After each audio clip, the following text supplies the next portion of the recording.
বিসমিল্লাহির রহমানির রহিম। প্রিয় গাইস, আমরা আজকে রওনা হলাম বাংলাদেশের বিখ্যাত একটি জেলা, ঐতিহ্যবাহী একটি জেলা, যে জেলায় জন্ম হয়েছেন বাংলাদেশের কিংবদন্তি ক্রিকেটার, আন্তর্জাতিক খ্যাতিসম্পন্ন ক্রিকেটার, আমাদের বাংলাদেশের গর্ব গর্ব আমাদের প্রিয় খেলোয়াড়, বাংলাদেশ সহ আন্তর্জাতিক ক্রিকেটে 3 ফর্মেই বিশ্ব অলরাউন্ডার হিসাবে পরিচিত লাভ করেছে সেই সাকিবুল হাসান, সাবেক মাননীয় সংসদ সদস্য।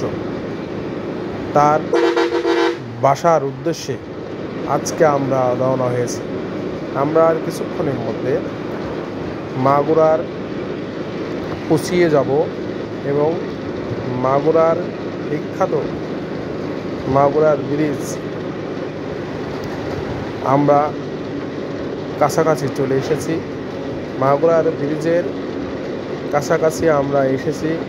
ব্রিজ পার হলেই আমরা মাগুরার মেন শহরে ঢুকে পড়ব এবং এই ব্রিজটি অনেক আধুনিক এবং অনেক মানুষ দেশের বিভিন্ন স্থান থেকে এই ব্রিজটি দেখতে আসে। এবং আপনারা জানেন, ইতিমধ্যে বাংলাদেশে বৃষ্টি হয়ে থই থই করছে নদীগুলোর পানি। সেই পানির জোয়ার আপনারা দেখতে পাচ্ছেন, কি সুন্দর করে জোয়ার যাচ্ছে। আমিও যখন পানি কম ছিল তখন, যেখানে এখন সর্বোচ্চ পানি, সেই জায়গায় একদম বালি ছিল, আমি সেটাও অনুভব নিয়েছি। আমি এই ব্রিজটির উপরে অনেক আনন্দ পাই এবং এই ব্রিজটি দেখতে অসাধারণ। এটা আসলে একটা লোয়ার ব্রিজ। এই তো পার হয়ে গেলাম বাংলাদেশের বিখ্যাত, স্বনামধন্য, আন্তর্জাতিক স্বনামধন্য ব্যক্তিত্ব, আমাদের প্রিয় মানুষ, যার খেলা দেখে আমরা মুগ্ধ হই, যার খেলা দেখে আমরা সবসময় আনন্দিত পাই, সেই প্রিয় সাকিবুল হাসান।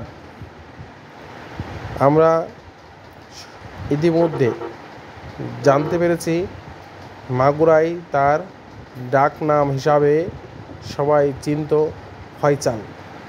কিন্তু একটি তথ্য আপনাদেরকে জানিয়ে রাখি, আমাদের বিখ্যাত খেলোয়াড় সাকিবুল হাসান আসলেই ক্রিকেটার হিসাবে পরিচিত ছিল না এবং ক্রিকেটের খেলা করতো, মানে ভালো খেলা করতো, এটি ঠিক আছে, কিন্তু সে যে ক্রিকেট খেলা নিয়েই মুগ্ধ ছিল এরকম না।